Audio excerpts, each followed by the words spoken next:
আসসালামু আলাইকুম ভিউয়ার্স, সবাই কেমন আছেন? আলহামদুলিল্লাহ, আল্লাহর অশেষ রহমতে আমরা খুব ভালো আছি। আশা করছি আপনারাও খুব ভালো আছেন। প্রতিদিনের মতো আজকেও নতুন একটি ব্লগ ভিডিও নিয়ে আপনাদের মাঝে হাজির হয়েছি। আশা করছি ভিডিওটি আপনাদের কাছে অনেক ভালো লাগবে।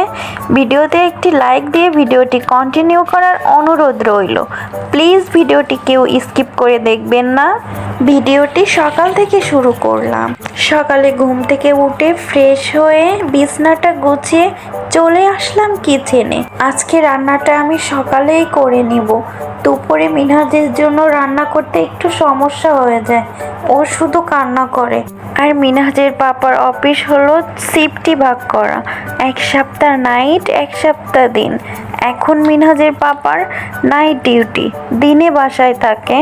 এজন্য দুপুরে রান্না করতে গেলে আমার তো ছোট্ট একটা রুম, দুপুরে যদি রান্না করতে যাই, রান্নার শব্দ, মিনহাজের কান্না, এসব মিলিয়ে ওর পাপা ঘুমাতে পারে না। এই জন্য রান্নাটা আমি সকালেই করে নিচ্ছি। এই যে ভাতটা আমি অফলাইনে রান্না করে নিয়েছি, এখানে 2টা ডিম একসাথে ভাজি করে নিয়েছি। আজকে ডালের বড়া বানাবো আর বুটের ডাল দিয়ে ডিম দিয়ে রান্না করব। অফলাইনে ডালটা বেটে নিয়েছি, সব মশলা দিয়ে মাখিয়ে নিয়েছি। এখন বড়ার শেপ দিয়ে আমি এক এক করে বড়াগুলো ভেজে নেব। গরম গরম ভাতের সাথে ডালের বড়া খেতে কিন্তু অনেক মজা লাগে। আবার পান্তা ভাত দিয়ে ডালের বড়াও অনেক ভালো লাগে। ডালটা ব্লেন্ডার করে নেওয়ার থেকে হাতে বেটে বানালে অনেক মজা হয়। একটু দানা দানা থাকে, আর দানা দানা থাকলেই বড়াটা একটু বেশি ভালো লাগে। বড়াটা ভাজা হয়ে গেছে আমার। এখন বুটের ডাল রান্না করব। বুটের ডালের জন্য মশলা বেটে নিব। আমার এই ভিডিওতে যে বন্ধুরা আজকে নতুন আছেন, যদি আমাকে বন্ধু বানিয়ে থাকেন, প্লিজ ভিডিওর নিচে ভিডিও রিলেটেড কমেন্ট ছাড়া অন্য কোনো কমেন্ট করবেন না। কমিউনিটি আছে, ওইখানে এসে কমেন্ট করবেন।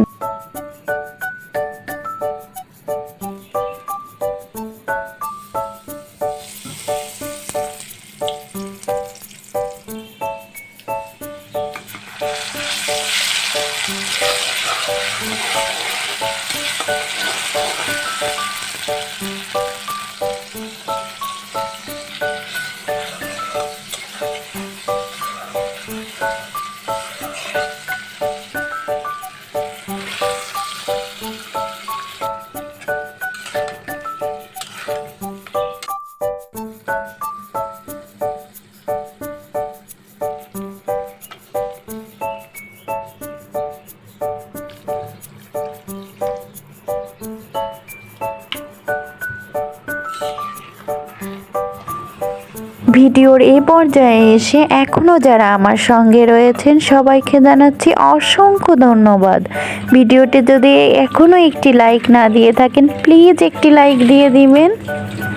আমার ভিডিওটি যদি আপনাদের কাছে ভালো লেগে থাকে, সাবস্ক্রাইব করে পাশে থেকে যাবেন।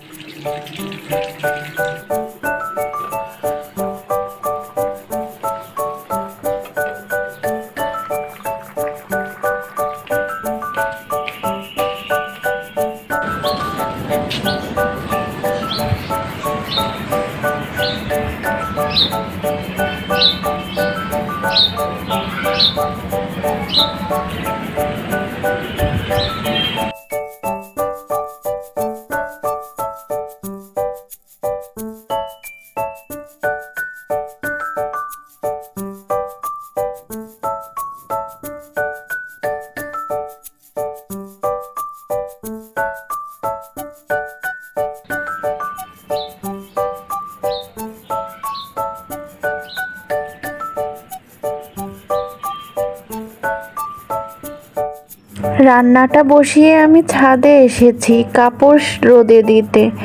রোদ ঠিকই নাই, কিন্তু আজকে বৃষ্টি নাই। দুদিনের কাপড় জমে আছে ভিজা। বাতাসে যেটুকু শুকায় সেটুকুই আলহামদুলিল্লাহ। আমার বুটের ডাল রান্নাটা হয়ে গেছে, এখন দুপুরের খাওয়াটাও খেয়ে নিচ্ছি। সত্যি বুটের ডালটা অসাধারণ ছিল, কখনো যদি না খেয়ে থাকেন অবশ্যই একবার ট্রাই করবেন। আশা করছি আপনাদের কাছেও ভালো লাগবে। আমার কাছে তো মনে হয় এটা নিম্ন মধ্যবিত্তদের কাছে মাংসের সমান। বন্ধুরা, দুপুরে আর আজকে ভিডিও করব না, চলে যাচ্ছি বিকেলে। আজকে বিকেলের নাস্তায় বানিয়েছি পুলি পিঠা। অনেক দিন পুলি পিঠা খাইনি, পুলি পিঠা খেতে খুব ইচ্ছে করছিল। আজকে বৃষ্টি নাই, তারপরেও ঠান্ডা ঠান্ডা আবহাওয়া আছে। ঠান্ডা আবহাওয়ায় পিঠা খেতে অনেক ভালো লাগে। আমি এখানে নারকেল, চিনি আর সামান্য লবণ দিয়ে নারকেলগুলো ভেজে নিয়েছি। চালের গুঁড়া আর গমের আটা দিয়ে আটাটা মেরে নিয়েছি, নিয়ে রুটি শেপ করে পিঠাগুলো বানিয়ে নিচ্ছি। যারা আমার মতো পিঠা বানাতে পারেন না, আমার এই টেকনিকটা অবলম্বন করতে পারেন। এমন ডালের চামচ তো সচরাচর আমাদের সবার বাসায় থাকে। গোল গোল করে চামচ দিয়ে রুটিটার চারপাশে কেটে নেবেন। পিঠাটা দেখতে অনেক সুন্দর হবে। দেখছেন, অনেক সুন্দর হয়েছে। কিন্তু যারা পিঠা বানাতে পারেন না, ভয় না পেয়ে আমার মতো এমন চামচ দিয়ে গোল গোল করে কেটে পিঠাগুলো বানিয়ে নেবেন। আমার পিঠাগুলো দেখতে কেমন হয়েছে বলবেন কিন্তু বন্ধুরা।